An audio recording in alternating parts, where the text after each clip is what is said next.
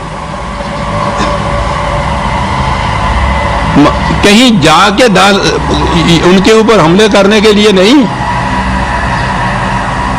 اور اسی کو کہتے ہیں منافع للناس کے لیے یہ سارا کچھ جو تھا.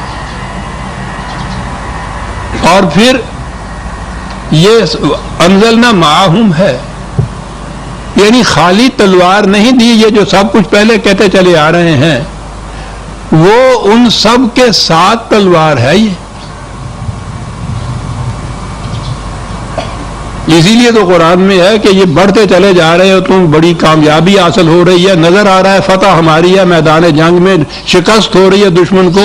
اس وقت اگر وہ کہتا ہے صلح کی جھنڈی دکھاتا ہے تو کہا یہ نہ کہو کہ تم بے ایمان ہو اس لیے شکست سے بچنے کے لیے صلح کی جھنڈی دکھاتے ہو، تسلیم کر لو کہ ہم مانتے ہیں. اگر وہ دغا دے گا تمہیں تو کوئی بات نہیں، ہم تمہیں مدد دیں گے، مان لو کہ وہ ٹھیک ہے صاحب، آگے نہ بڑھو. یہ ہے تلوار. اور پھر تلوار قرآن کے ساتھ بے ساختہ یہاں پھر اقبال ہی آ جاتے ہیں. قرآن کے جو مقامات انہوں نے واضح کیے ہیں بڑا انداز یہ چیز ہے. سوچا بھی ہے اے مرد مسلماں کبھی تو نے کیا چیز ہے فولاد کی شمشیر جگردار، اس بیت کا یہ مصرع اول ہے کہ جس میں پوشیدہ چلے آتے ہیں توحید کے اسرار.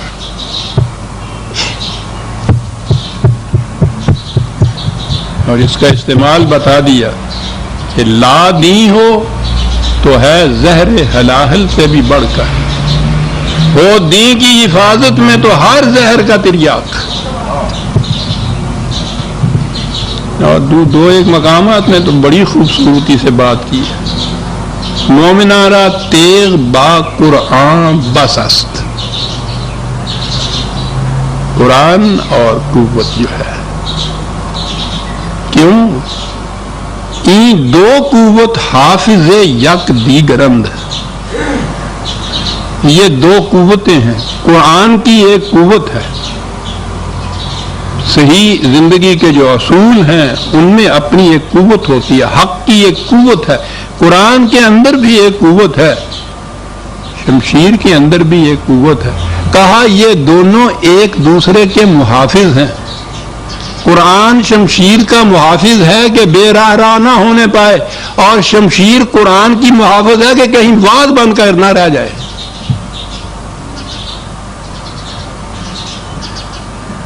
قرآن کے راستے میں مزاحمت کرنے والا جو ہے، ابھی جو میں نے عرض کیا کہ اس کے راستے میں مزاحمت کے معنی کیا ہے، اس کی حفاظت شمشیر کرے گی. اور اگلی چیز جو ہے کہ قرآن شمشیر کی حفاظت کرے گا. دیکھا کس خوبصورتی میں یہ بات کرتے ہیں، اور ساری باتیں قرآن کی ان محکمات کے مطابق ہیں. این دو قوت حافظ یک دیگرند، کائنات زندگی را محورند. واہ واہ، زندگی کی ساری کائنات ان دو قوتوں کے گرد گھوم رہی ہے. صداقت ابدی، اس کی حفاظت کے لیے تلوار. قوت نہایت ضروری بشرطے کہ وہ قرآن کے حصار کے اندر رہے.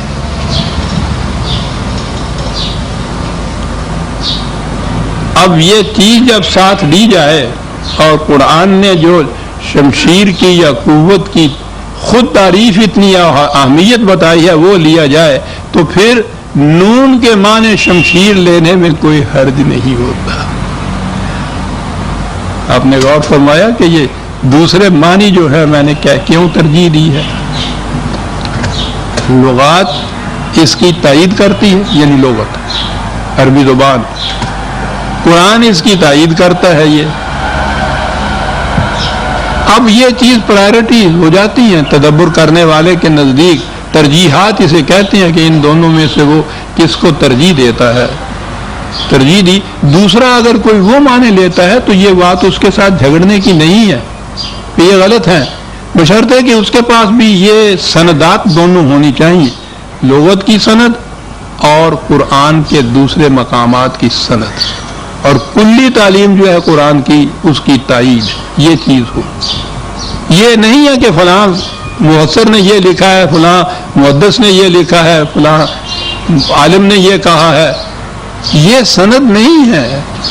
سند یہی ہے جو قرآن نے خود بتائی ہے. یہ تو اس اعتبار سے آپ دیکھیے گا کہ کسی ایک تدبر کرنے والے کا بھی ضروری نہیں کہ عمر بھر کے لیے وہ وہی بات ہو سکتا ہے کہ مزید شواہد اس کے سامنے آئیں، مزید غور و فکر کرے، قرآن کے اور مقامات سے کچھ اور انکشافات ہوں، تو وہ جو پہلا اس نے ترجیح کے طور پہ معنی اس کے لیے تھے وہ خود ہی اس میں تبدیلی کر دے، ان شرطوں کے ساتھ.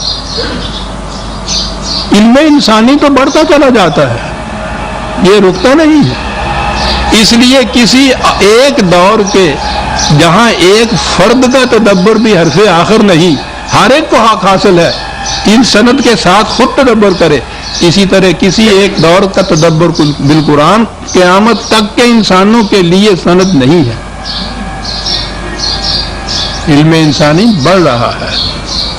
قرآن کے محکمات اپنی جگہ کے اوپر چٹان کی طرح محفوظ ہیں. یہ محور جو کہا ہے قرآن نے، یوں کہا اس لیے ہے، محور وہ شے ہے کہ جو اپنے مقام پہ کھڑی ہو اس کے گرد گھومے جو چیز گھوم رہی ہے. تو قرآن کریم کے یہ حقائق وہ محور ہوں جو چٹان ہو، جو اپنے مقام پہ کھڑی ہو، اور اس کی روح سے پھر جو تدبر ہے علم انسانی بڑھتا چلا جائے گا، تدبر کی راہیں بھی کشادہ ہوتی جائیں گی. قرآن نے تو خود بتایا ہے اپنے ہاں کہ انفس اور آفاق میں جو ہماری علامات ہیں ہم ان سے پردے اٹھاتے چلے جائیں گے، اور ہر پردہ اٹھنے کے بعد جو بات سامنے آئے گی وہ اس بات کی دلیل ہوگی کہ قرآن نے جو کچھ کہا تھا وہ حق ہے. تو یہ ہر دور میں پردے اٹھتے ہیں عزیزان، کسی ایک دور میں سارے پردے نہیں اٹھتے. کتنی دنیا آگے، کتنے پردے. خود ہمارا یہ دور ہے، اس میں تو اس تیزی سے یہ پردے اٹھنے شروع ہو گئے ہیں کہ خود ہی ایک شخص اپنی زندگی میں، مثلا میں ہی اگر اپنے بچپن کے دور میں دیکھوں اور آج کا زمانہ دیکھوں، پہلے زمانے میں 1000 سال میں اتنی تبدیلیاں اور انقلابات اور انکشافات نہیں آتے تھے جتنے اتنے عرصے میں آ جاتے ہیں. اب تو ہر سال ماڈل بدل جاتا ہے جسے کہتے ہیں. بڑا تیز ہو گیا انسان کے علم کی ترقی کی رفتار. تو اسی اعتبار سے قرآن کے معانی، مفاہیم، انکشافات، ان میں ترقی ہوتی چلی جائے گی، یہ کوئی جرم نہیں. تو میں نے اس لیے عرض کیا ہے کہ یہ جو چیزیں ہیں کہ یہ معنی اس طرح سے لیے گئے اور وہ معنی اس طرح سے لیے گئے، اگر تو یہ سند موجود ہے اس کے ساتھ تو اس میں کوئی تعرض نہیں ہے، اس کی مخالفت کی ضرورت نہیں ہے. ٹھیک ہے، ہو سکتا ہے. لیکن اگر وہ کوئی سند نہیں ہے، وہ بالکل بلا سند اپنی رائے سے کچھ کہتا ہے یا کسی دوسرے کو کوٹ کرتا ہے کہ اس نے یہ کہا تھا، یہ سند نہیں قرآن سمجھنے کی. کسی دوسرے کا سمجھا ہوا قرآن کسی دوسرے کے لیے سند نہیں ہو سکتا.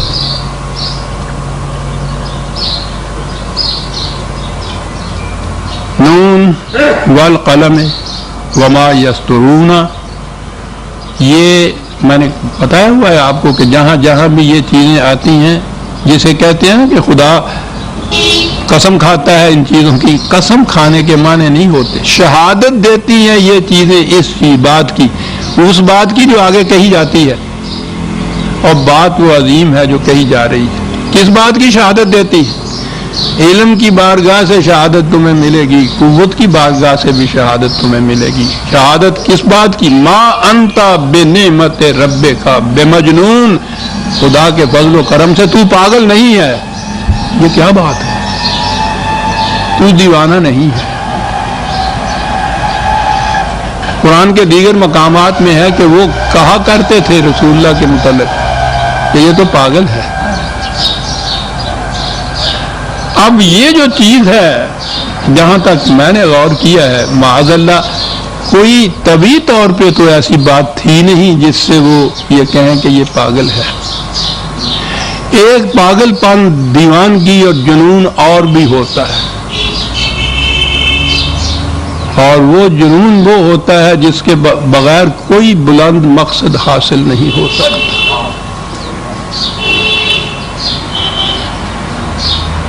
وہاں پہنچنے پر عقل کے تقاضے سب پیچھے رہ جاتے ہیں۔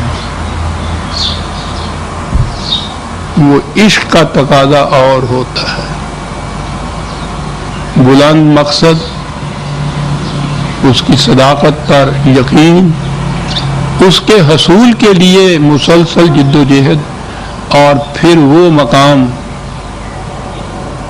کہ جہاں پھر یہ جو عام نچلے کی سطح کے وہ نفع اور نقصان کے جو معیار ہیں وہ پس سطح پہ رہ جاتے ہیں۔ نفع نقصان کا معیار وہاں بدل جاتا ہے۔ یہ جو نیچے والے ہوتے ہیں اس معیار والے وہ اسے پاگل کہتے ہیں۔ ہمارے ہاں تو محاورہ ہے، اگر پاگل ہو گیا تو جی اپنے نفع نقصان کا بھی پتہ نہیں۔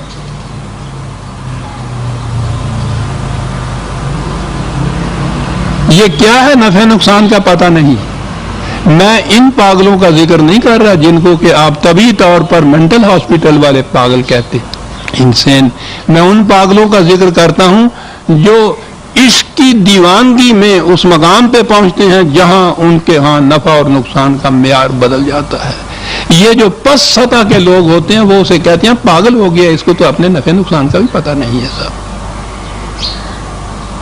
لیکن دیوانہ بکار خیش ہوشیار، یہ دیوانہ اپنے کام میں بڑا ہوشیار ہوتا ہے، بلکہ اس سے بھی زیادہ بڑا خوبصورت ہے وہ مصرع، خلق پس دیوانہ و دیوانہ بکارے۔ دنیا پتھر لیے ہوئے، ڈنڈے لیے ہوئے، گاڑیاں لیے ہوئے پاگل کے پیچھے جا رہی ہے، اور پاگل اپنی دھن میں اپنی کام کی طرف چلا جا رہا ہے۔ یہ وہ دیوانگی ہے جس پہ ہزار فرزانگی نثار ہو سکتی ہے، اور اس دیوانگی کے بغیر دنیا میں کوئی بلند مقصد حاصل نہیں ہوتا۔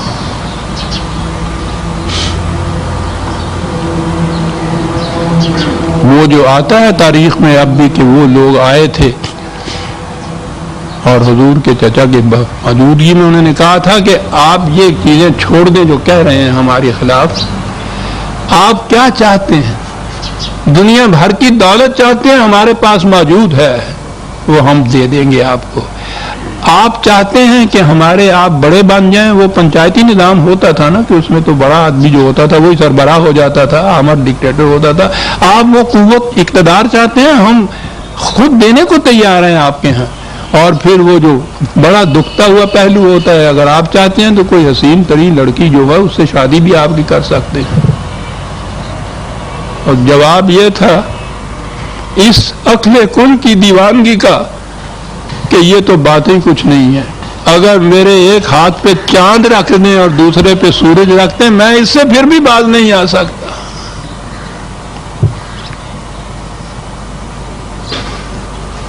یہ عزیزان من جن کے سامنے وہ بلند مقصد نہیں ہوتا وہ واقعی انہیں پاگل کہتے ہیں۔ دیوانگی ہے، عشق دیوانگی ان کے ہاں ہوتی ہے۔ غالب بھی کس انداز میں بات کر گیا ہے یہ۔ بلبل کے کاروبار میں ہے خندہ ہائے گل۔ یہ مشہور ہے نا کہ بلبل جو ہے وہ پھولوں سے عشق کرتی ہے، اور یہ تو پھر دیکھا ہی ہوگا باہر کے موسم میں، پتہ نہیں وہ عشق کرتی ہے یا کیا ہے، وہ چک چک چک چک کرتی ہوئی پاگلوں کی طرح گلاب کے پھولوں کے پودوں کے اندر پھر رہی ہوتی ہے. بلبل کے کاروبار پہ ہے خندہ. غالب کا انداز اپنا خندہ ہے، پھول ہنستے ہیں. کیوں؟ کہتے ہیں جس کو عشق خلل ہے دماغ کا. ان کے نزدیک یہ دماغ کا خلل ہے، لیکن اس سے پوچھو کہ یہ درد سر نہیں، درد جگر ہے.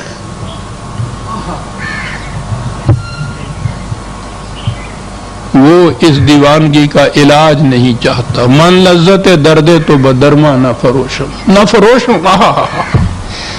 تیرے درد کی لذت کو میں علاج کے ہاتھوں نہیں بیچنا چاہتا. اسی لیے اس نے یہ کہا ہے کہنے والے نے کہ زندگی میں با ہر کمال اند کے آشفتگی خوش است. کتنا ہی کمال حاصل ہو جائے، تھوڑی سی آشفتگی جو ہے اس کے اندر، وہ جسے دوسری دنیا دوسرے جو لوگ ہیں پس سطح والے وہ دیوانگی کہیں اچھا ہے.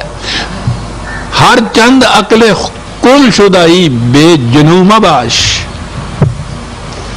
عقل کل بھی اگر تم ہو جاؤ تو اصل جنون ضرور ہونا چاہیے کہ اس جنون کے بغیر، عقل تو اوزار یا حربہ یا انسٹرومنٹ ہوتی ہے کسی مقصد کے حاصل کرنے کا، اس کے حصول کے لیے جو جوش اٹھتا ہے اندر سے وہ تو اس جنون کا ہی پیدا کرنا ہوتا ہے. ایسا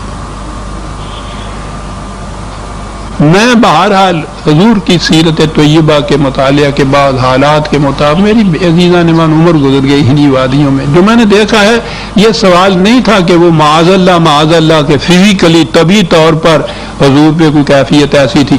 اگرچہ جنہوں نے پھر نبی اکرم صلی اللہ علیہ وسلم کی سیرت کو داغدار کر کے پیش کرنے کی کوشش کی ہے، وہاں یہ بھی سیرتیں ہیں کہ حضور کے اوپر معاذ اللہ 100 بار معاذ اللہ کہ مرگی کے دورے پڑا کرتے تھے. یہ سب سازشیں ہیں عجم کی. اور پھر مغرب والوں کو تو خدا دے، ان کی کوئی سیرت کی کتاب اٹھا کے دیکھی، اس چیز کو وہ اہمیت دے کے باہر لائیں گے کہ یہ کیفیت تھی. اور جب یہ صورت تھی تو پھر وہ کہ جی اس عالم میں جنون کے عالم کے اندر وہ کچھ معاذ اللہ کچھ بڑھایا کرتے تھے اور اس کا نام وحی پڑ گیا. وہی یہ تھی، یہ کیفیت جس وحی پہ کم از کم 1500 سال تو اب بھی ہو گیا ہے. بلند ترین علم کی دنیا وجد کرتی ہے اس وحی کے مغامز کے اوپر. وہ دیوانے کی بڑھ ہو سکتی ہے، لیکن جب ہم اپنے ہاں خود ہی اس قسم کی چیزیں دے دیں ان کو تو ان کا کیا قصور ہے؟ وہ ایکسپلائٹ کیوں نہ کریں گے؟ انہیں کیا پڑی ہوئی ہے کہ وہ مدافعت کرتے پھرے نبی اکرم صلی اللہ علیہ وسلم کی سیرت ہے. تو یہ باقی جب ہم ان کو خود یہ میٹیریل بہم پہنچائے، اور کس چیز کے خلاف ہم نے میٹیریل نہیں بہم پہنچایا ہوا. نون والقلم وما یسطرون ما انت بنعمت ربک بمجنون. کتنا خوبصورت بات ہے. دنیا بھر کا علم، دنیا بھر کی مزاحمتیں، کشمکشیں، یہ سب اس چیز کی شہادت دیں گے کہ تو جو کچھ کر رہا ہے اے رسول یہ کسی دیوانے کا کام نہیں، کسی پاگل کا کام نہیں.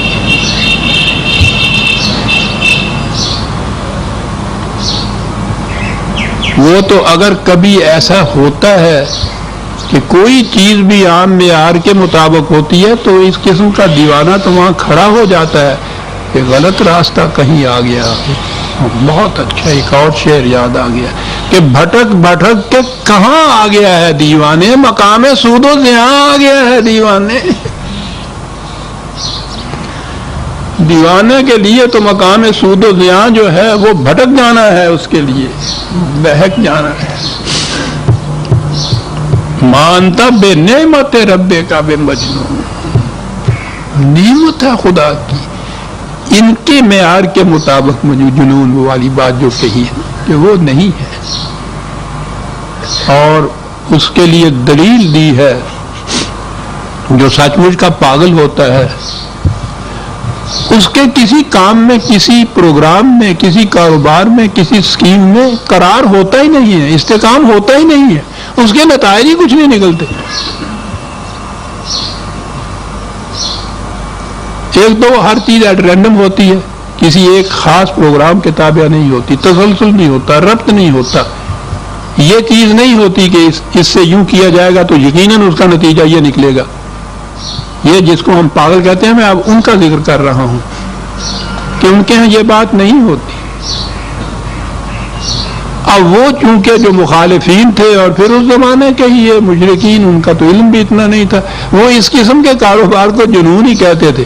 کہا کہ اس کی دلیل جو تو ہم کہتے ہیں کہ ان کے معیار کے مطابق تو کچھ جنون نہیں ہے تجھے، تو پاگل نہیں ہو گیا، دلیل اس کی کیا بات، ثبوت اس کا کیا دیا؟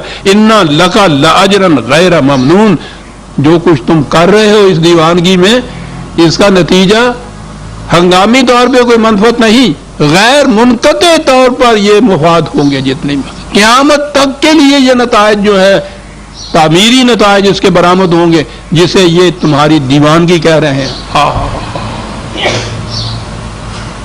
جس دیوانگی کے نتائج یہ ہوں، انا لکا اجرا غیر ممنون، یعنی وہ انٹرسپٹ کہیں نہیں ہوں گے، منقطع ہی نہیں ہوں گے، کٹیں گے نہیں، چلا جائے گا یہ چیز۔ یہ عجیب چیز ہے جو قرآن نے کہی ہے۔ اسے عزیزان من ہمیشہ خیال میں رکھیے کہ قرآن یا اسلام کی صداقتیں اور موجودہ ہی نہیں، صدر اول کے بعد مسلمانوں کی قوم ہے، یہ دو بالکل مختلف چیزیں ہیں، ان کو آپس میں ملائیے نہیں۔ ہمارے یہاں نقص یہ ہو جاتا ہے کہ یہ ہم اسلام اسی کو سمجھ لیتے ہیں جس کے مطابق مسلمان زندگی بسر کرتے آ رہے ہیں یا بسر کر رہے ہیں۔ یہ مسلمان ایک قوم ہے جو پیدائش کے اعتبار سے قوم بن جاتی ہے۔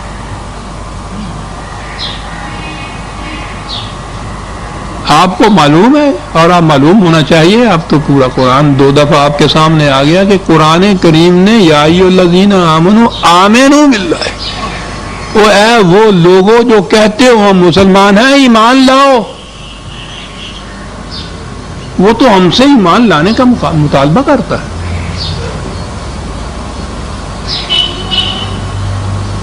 تو مسلمان کی جو زندگی ہے، مسلمانوں کی، اب میں یہ کہوں مسلمان کی زندگی تو اور ہوتی، مسلمانوں کی جو زندگی ہے نا، وہ اسلام کی زندگی نہیں ہے۔ اس لیے یہ جو چیز کہی جائے گی نا کہ مسلمانوں پہ تو بڑی افتاد پڑی، زوال آیا، پستی آئی، آج کے مسلمان کو اگر دیکھیے تو دنیا کی جتنی غیر مسلم قومیں ہیں ان کے ہاتھوں ذلتیں اٹھا رہا ہے۔ تو کہا جائے گا نا کہ یہ تو کہا گیا تھا کہ اس کا نتیجہ ہے جو آپ کر رہے ہیں، منقطع نہیں ہوگا، مسلسل متواتر چلے گا، آگے تک قیامت تک کے لیے چلے گا۔ تو مسلمانوں کی تاریخ اگر دیکھی جائے گی تو اس کے اندر تو ذلت و خواری کے سوا کچھ نظر ہی نہیں آئے گا آپ کو۔ کیا اجر ہے؟ رسول اللہ ان پیدائش کے اعتبار سے اپنے آپ کو مسلمان کہلانے والوں ہی کے رسول نہیں تھے، وہ پیغامبر تھے، انہوں نے ایک پیغام دیا ہے، پیغام دیا ہے ذکر للعالمین، تمام نوع انسانی کے لیے ایک پیغام دیا ہے، کچھ صداقتیں دی ہیں، کچھ زندگی کے اصول دیے ہیں، جتنے اصول دیے ہیں قرآن نے اور صداقتیں بیان کی ہیں، عزیزان من مسلسل دنیا ان کو تسلیم کیے چلی آ رہی ہے، کسی جگہ ان کتاب واقعہ نہیں ہوا ہے، اور اس دور میں تو پوچھیے نہیں۔ یہ قرآن کی اگر آپ نے عظمت کی صداقت دیکھنی ہو تو جس کرب میں اس وقت دنیا کی قومیں مبتلا ہیں، یورپ کی اور امریکہ کی سپر پاورز، ادھر سے رشیا کی بھی ہو، جس عذاب میں مبتلا ہیں، اس عذاب میں بے ساختہ جو زبان سے ان کے نکل رہا ہے وہ یہ کہ ایک کاش کہیں ہماری زندگی ایسی ہوتی، اور جو وہ ایسی کہتے ہیں تو وہ قرآن کے مطابق ہوتی ہے، تڑپ رہے ہیں۔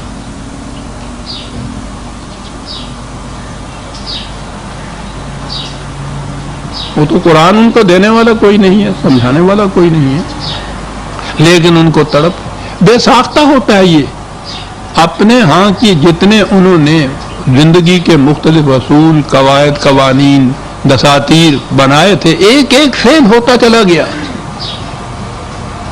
اور ہر فیل ہونے کے بعد جب ان کی نگاہ کہیں گئی، وہ بہت باشعور لوگ ہیں، غور کرتے ہیں، اپنے حالات پہ غور کرتے ہیں، پھر یہ دیکھتے ہیں کہ یہ کیوں ہوا ایسا، تو جب اس کیوں کے اوپر پہنچ کے اس کا تجزیہ کرتے ہیں تو نظر آتا ہے کہ کوئی بات ایسی تھی جو قرآن کے خلاف تھی۔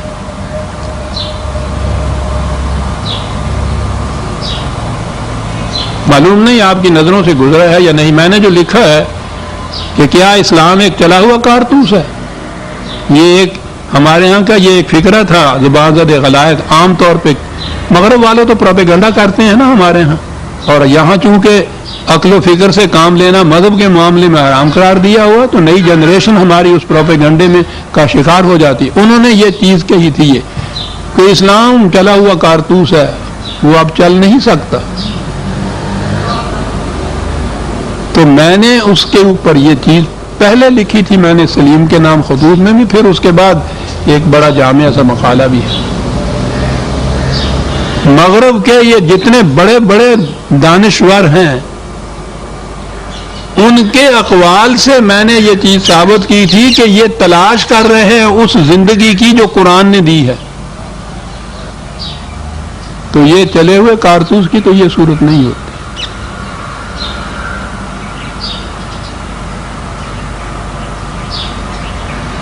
میرے ہاں ان میں سے لوگ آتے ہیں، بات کرتے ہیں، اس نظام میں مبتلا ہوتے ہیں، مسلمانوں کی وہ بات کر کے تو اسلام کے اوپر اس کو منطبق کرتے ہیں کہ کہاں چل رہا ہے، کہاں ہے یہ نظام آپ کے ہاں۔ یہ میں جب ان کو بتاتا ہوں دونوں میں فرق کر کے اور پھر قرآن کو خالص پیش کرتا ہوں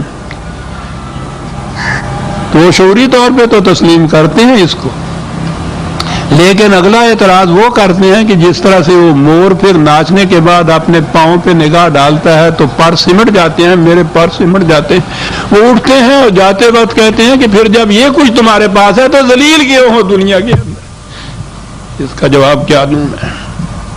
وَإِنَّ لَكَ لَأَجْرًا غَيْرَ مَمْنُونَ، یہ ہے وہ اجر رسالت، کیونکہ وہ تو ساری نوع انسانی کے لیے ہے، انسانیت اس سے انکار و تکذیب نہیں کر رہی، وہ اس کی طرف بڑھتی چلی آ رہی ہے، صداقت ہے ہی یہی، دوسری صداقت ہی کوئی نہیں ہے، اجر غیر ممنون یہ ہے۔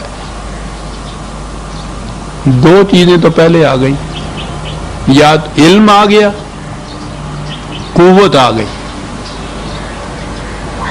اور تیسری چیز یہ آپ بتائیے بڑی اہم، وَإِنَّكَ لَعَلَىٰ خُلُقٍ عَظِيمٍ، اور بڑی چیز یہ ہے کہ رسول یہ قوت اور علم کے ساتھ تمہاری سیرت بڑی بلند ہے۔ تو اب نتائج اس صورت میں نکلیں گے کہ علم ہو، براہین ہو، اس کی روح سے بات کو سمجھایا اور عام کیا جائے، مدافعت کی قوت موجود ہو استعمال کرنے کے لیے، اور ان پیش کرنے والوں یا مدافعت کرنے والوں کی اپنی سیرت جو ہے وہ بلندیوں کے اوپر ہو۔ لَعَلَىٰ خُلُقٍ عَظِيمٍ، یہ رسول اگلی بات یہ ہے جس کی وجہ سے اس قدر کامیابیاں ہو رہی ہیں، ورنہ کتنے ہی صداقت پر مبنی اصول کیوں نہ ہوں، کتنی ہی مدافعت کے سامان کیوں نہ ہو، پیش کرنے والوں کی اگر اپنا کیریکٹر جو ہے وہ پست ہے، وہ کبھی بھی تعمیری نتائج پیدا نہیں کر سکتے۔ اور بڑی چیز ہے عزیزان من، یہاں پھر کھڑے ہو جانا پڑتا ہے ہمیں۔ قرآن کریم نے نبی اکرم صلی اللہ علیہ وسلم کی بلند ترین سیرت جو ہے عظیم کہا ہے، وہ خلق کہا ہے، کیریکٹر کہا ہے، سیرت کہا ہے، اخلاق کہیں ہے، روحانیت کا نام سارے قرآن میں کہیں نہیں آیا۔ یہ جو روحانی پیشوا ہے نا، یہ بہت بعد کی اختراع ہے، روحانیت ہے ہی پاکیزگی سیرت کا نام، بلندی اخلاق کا نام۔ رسول اللہ صلی اللہ علیہ وسلم کی جو سب سے بڑی صفت خود خدا بیان کر رہا ہے وہ تو خلق عظیم ہے۔ ورنہ خدا یہ کہتا کہ یہ اس لیے ہے کہ تو روحانیت کے بہت بلند مقام کے اوپر ہے. یہ تو ساری توجہ علم کی طرف سے، تلوار کی طرف سے، اخلاق و سیرت کی طرف سے ساری توجہ ہٹانے کے لیے ایک چیز دی گئی جس کو روحانیت کہتے ہیں. بس جس کے متعلق کہہ دیا جائے کہ صاحب ان میں بہت بڑی روحانیت، پھر بات آگے نہیں ہوتی کہ علم بھی ہے یا نہیں. پھر یہ نہیں ہوتا کہ وہ تھپڑ مار دے تو تھپڑ کا جواب دینے کی طاقت بھی ہے یا نہیں. ہو جا کھ مسیدہ علموں تو ہے کہ علموں بس کریو یار، ایک کو الف تینوں درکار سیدھی گل. چل رہا ہے یہ ڈگڈگی بجاتے ہوئے. قوت کی بات میں نے یہ کہا ہے نا کہ ہو جا کھ مسیدہ،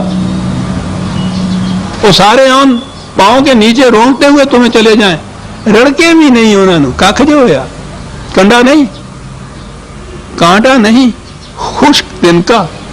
یہ ہے روحانیت. اور جب آگے بایا وہ خلق میں سیرت کیا ہے کہ صاحب کرامات کو دیکھیے نا آپ، یہ باتیں نہیں دیکھتے.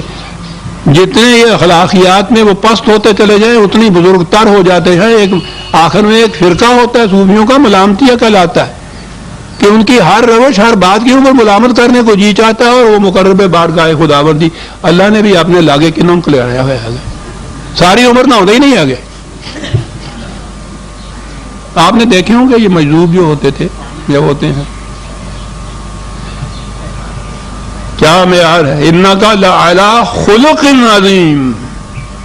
یہ ہے معیار عزیزان من پرکھنے کے. علم کتنا ہے، مدافعت کی قوت کتنی ہے، قوت کو استعمال کس طرح کرتا ہے، اور ذاتی سیرت کیسی ہے.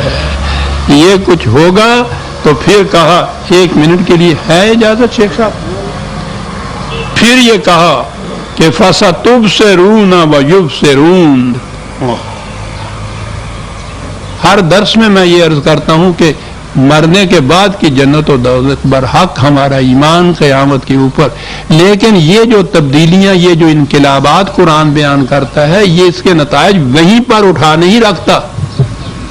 وہاں جا کے اگر معلوم ہوا کہ صاحب ہمارا راستہ غلط تھا تو فائدہ کیا ہوا، واپس تو آنا نہیں، وہاں وہ راستہ ہی نہیں ہونا. وہ تو یہاں بتایا جائے گا نا کہ غلط راستہ تھا. اسی لیے میں کہہ رہا ہوں کہ قرآن کے یہ انقلابات جب وہ کہتا ہے نا کہ تمہیں اس کا نتیجہ کہا تھا نا کہ نظر آئے گا، فَسَتُبْصِرُونَ، یہ سین بھی ہے.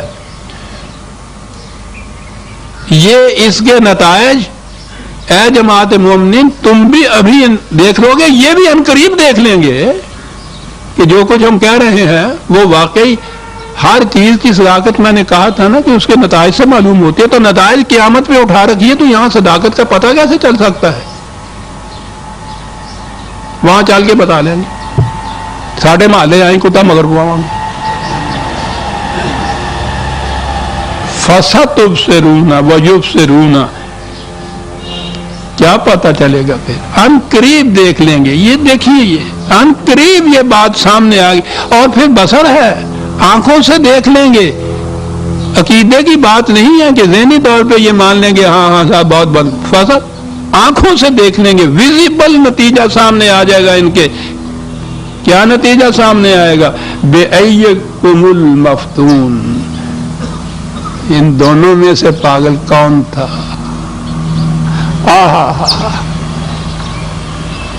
جس نے اپنا فائدہ اپنے ہاتھ سے گم کر دیا، پاگل وہ. ابھی پتہ چل جائے گا. قرآن ہے عزیزان، وقت ہو گیا ہے. ربنا تقبل منا انک انت السمیع العلیم. سورہ 68 القلم کی آیت 6 تک ہم آ گئے. 7ویں آیت سے دوبارہ ہم لیں گے.